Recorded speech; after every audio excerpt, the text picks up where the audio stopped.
राधे राधे दोस्तों, आज हम सुनेंगे देवउठान एकादशी व्रत कथा। कार्तिक मास की शुक्ल पक्षतिथि पर देवउठनी एकादशी का व्रत रखा जाता है। मान्यता है इस दिन भगवान श्री हरि विष्णु की विधिवत आराधना करने से जीवन के कष्ट दूर हो जाते हैं। देवउठनी एकादशी का व्रत काफी महत्वपूर्ण और फलदायक माना जाता है। हर साल कार्तिक मास के शुक्ल पक्षतिथि पर देवउठनी एकादशी का व्रत रखा जाता है। देवउठनी एकादशी का व्रत कथा को पूरी श्रद्धा से पाठ करने पर व्रत के पूर्ण फल की प्राप्ति होती है। देवउठान एकादशी व्रत कथा कुछ इस प्रकार है। एक राजा के राज्य में सभी लोग एकादशी का व्रत रखते थे। प्रजा तथा नौकर चाकरों से लेकर पशुओं तक को एकादशी के दिन अन्न नहीं दिया जाता था।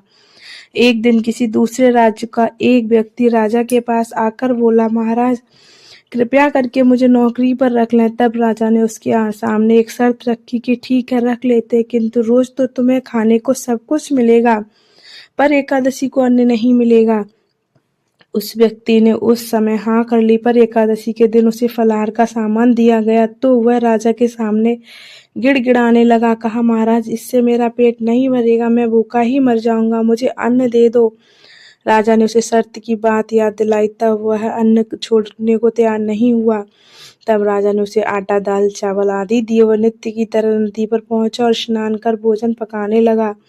जब भोजन बन गया तो भगवान को बुलाने लगा, आओ भगवान भोजन तैयार है। उसके बुलाने पर पीताम्बर धारण किए भगवान चतुर्भुज रूप में आ पहुंचे तथा प्रेम से उसके साथ भोजन करने लगे।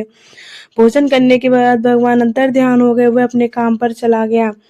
15 दिन बाद अगली एकादशी को वह राजा से कहने लगा कि महाराज मुझे दुगना सामान दीजिए। उस दिन तो मैं भूखा ही रह गया। राजा के कारण पूछा तो उसने बताया कि हमारे साथ भगवान भी खाते हैं, इसलिए हम दोनों के लिए सामान पूरा नहीं होता। यह सुनकर राजा को बड़ा आश्चर्य हुआ। वह बोला, मैं नहीं मान सकता कि भगवान तुम्हारे साथ खाते हैं। मैं तो इतना व्रत रखता हूँ, पूजा करता हूँ, पर भगवान ने मुझे कभी दर्शन नहीं दिए। राजा की बात सुनकर वह बोला, महाराज यदि विश्वास न हो तो चलकर देख ले। राजा एक पेड़ के पीछे छिपकर बैठ गया।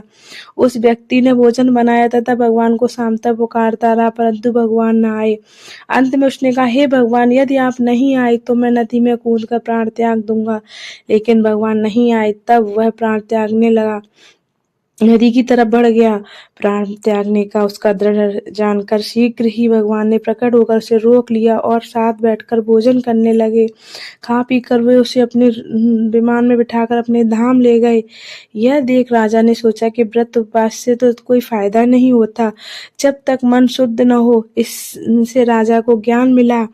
वह भी मन से व्रत उपवास करने लगा और अंत में स्वर्ग को प्राप्त हुआ। बोलो विष्णु भगवान की जय।